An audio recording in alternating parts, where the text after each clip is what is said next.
রোজ tiffin কি নিতে হবে, কি প্যাক করব, এটা ভাবতে ভাবতেই অনেক হেডেকের একটা ব্যাপার হয়ে দাঁড়িয়েছে। তো আজও আমি সেমভাবে ভাবতে ভাবতে ভাবলাম বাড়িতে একটু দুধ রয়েছে আর ঠাকুরকে দেওয়া বাতাসা রয়েছে, তো সুজির প্যাকেটটাও ছিল। ভাবলাম চলো আজকে একটা অন্যরকম সুজি বানাই। পায়েস বানাবো না, ঝুরো সুজি বলতে পারেন, বা নোনতা অল্প মিষ্টি হালকা মিষ্টি দিয়ে একটা সুজি বানাবো। তো বাড়িতে একটু নারকেলও ছিল, ছোটো ছোটো করে কেটে নিলাম, একটু কাজু একটু কিশমিশও ছিল। তো তাই ভাবলাম যে চলুন একটু সুজিটা আমি বানাই এইভাবে, যে খেতে কেমন হবে আজকে একটু দেখা যাক।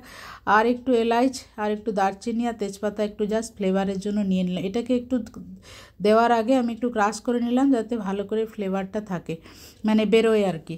তো এই হিসাবে তো সবার আগে আমি কড়াইতে কিন্তু তেল দিয়ে দেবো, তেল দিয়ে নারকেলগুলোকে হালকা করে ভেজে নেব। তো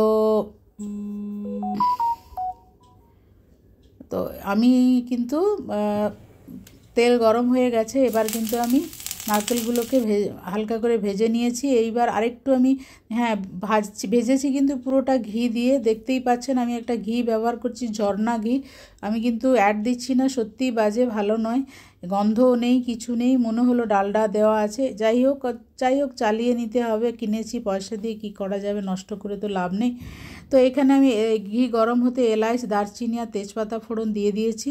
এবার কিন্তু একটু পরেই আমি কিন্তু সুজিগুলো দিয়ে দেবো। আর এখানে আমি সুজিটা পুরোটা দেবো না, আমার যতটুকু দরকার আমি ততটুকুই দেবো সুজিটা দেওয়ার পরে কিন্তু সুজিটাকে ভালো করে নাড়তে হবে ঘির মধ্যে পুরোটা। এখানে আরও ঘি দেওয়া যায়, আমি আসলে এতটা ঘি খাবো না বলে ওইভাবে দিয়েছি। পুরো ঘি দিয়ে একদম বানালে সেটা আরও অনেক টেস্টি হবে ঠিকই, কিন্তু কতটা হেলথের জন্য মানে ভালো সেটা আমার মনে হয় ভালো নয়, সেটা আমার নলেজে যতটুকু হয় সেটাই, সেই জন্য আমি অতটা ঘি দিলাম না। এতটা ঘি পুরো ঘি দিয়ে সুজিটা মানে স্বাস্থ্যের জন্য একদমই ঠিক নয় আমার মনে হলো, তাই জন্য আমি দিলাম না। অনেকেই এইভাবে খেতেও পারেন। তো এইভাবে সুজিটা নাড়তে নাড়তে আমি এখানে একটা জিনিস বানিয়ে নেব, সেটা হচ্ছে আমি এই কাজুগুলো কিন্তু গোটা দেবো না, এটা একদম গুঁড়ো করে নেব। আর সাথে এই বাতাসাটাও আমি গুঁড়ো করে নেবো একসাথে। তো কাজুগুলো গুঁড়ো আর বাতাসাটা, এটা কিন্তু আমার ঠাকুরকে দেওয়া বাতাসা, রোজ তো দিতে হয়, নাহলে অল্টারনেটে কোনো না কোনো দিন তো দিতে হয়। তো একসাথে অনেকটা জমে গেলে আমি তখন চিন্তায় পড়ে যাই, তখন কিছু একটা করে নিতে হয় আমাকে আর কি। তো আজকেও তাই এইটার ব্যবহার করার জন্য আমি তাই করলাম। তো বাতাসাগুলোকে গুঁড়ো করতে করতে আমি কিন্তু এদিকে সুজিটার খেয়াল রাখতে হবে, কারণ ওটাকে নাড়াতে হবে, নাহলে তলা আটকে যাবে। তো বাতাসটাকে চলুন একসাথে গুঁড়ো করে নিলাম দুটোকে একসাথে। এর মাঝখানে আমি কিন্তু সুজিটাকে কিন্তু নাড়াতে হবে, কারণ একসাথে দুদিকেই সাইমালটেনিয়াসলি কাজ করতে হবে, নাহলে কিন্তু সুজিটা তলায় লেগে পুড়ে যাবে।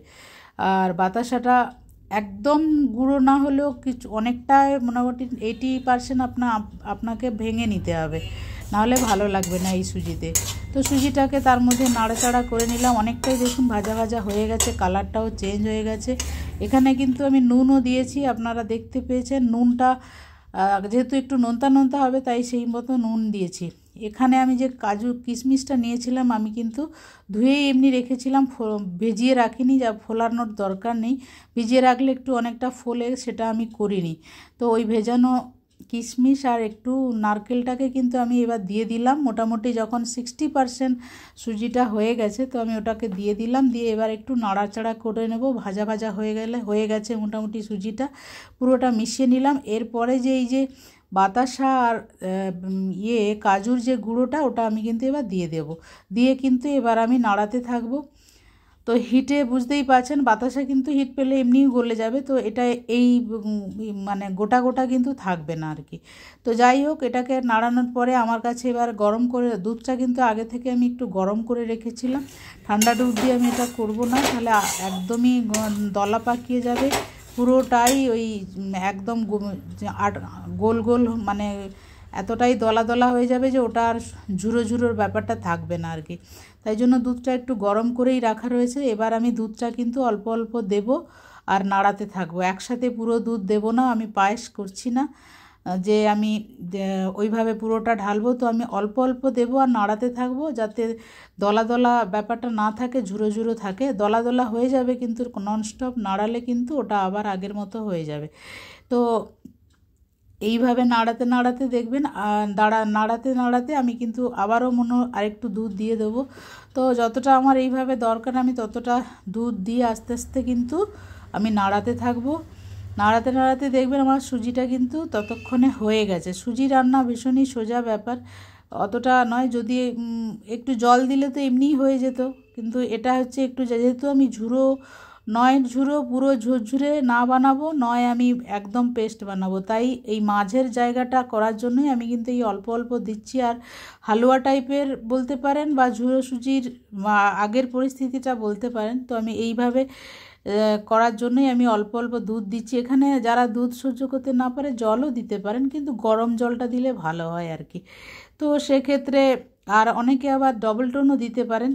তো আমার ছুরি নাড়াতে নাড়াতে কিন্তু সুজিটা অলমোস্ট কিন্তু হয়ে গেছে। নুন মিষ্টি আমাকে দেখে নিতে হবে, তবে মিষ্টিটা আর আমি এখানে দেবো না। আমি অতটা মিষ্টি খাবো না, খেতে চাইও না, আর অতটা মিষ্টি আমার দরকার নেই, যেহেতু নোনতা আর অল্প মিষ্টির মাঝখানে রাখবো, তাই কারণে আমি আর মিষ্টি দেবো না। তো টেস্টটা জাস্ট দেখে নিলাম।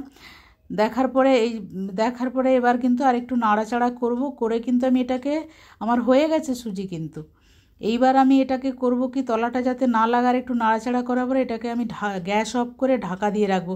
এখানে বলি ঘিও দেয়া যায়, এবার যেহেতু আমার হয়ে গেছে আর একটু ঘি দিয়ে নাড়িয়ে ঢাকা দিতে পারি, কিন্তু আমি অতটা ঘি যেহেতু খাবো না তাই আর ঘিটা দিলাম না। আর ঢাকাটা দিলাম এই কারণে যাতে তলা একদম শুকিয়ে না যায়, এই ভেপারে সুজিটা নরমও থাকবে, ঝুড়োও থাকবে, নরমও থাকবে। তো ঢাকা খোলার পরে আমি টিফিনে প্যাক করে নিলাম বক্সে, আমার টিফিন বক্সে। তো কেমন হয়েছে আজকের সুজি রান্নাটা আপনারা বলবেন। একটা ভালো লাগলে একটা লাইক, কমেন্ট, শেয়ার, সাবস্ক্রাইব করে দেবেন। তো আজকের জন্য এই পর্যন্ত, বাই বাই।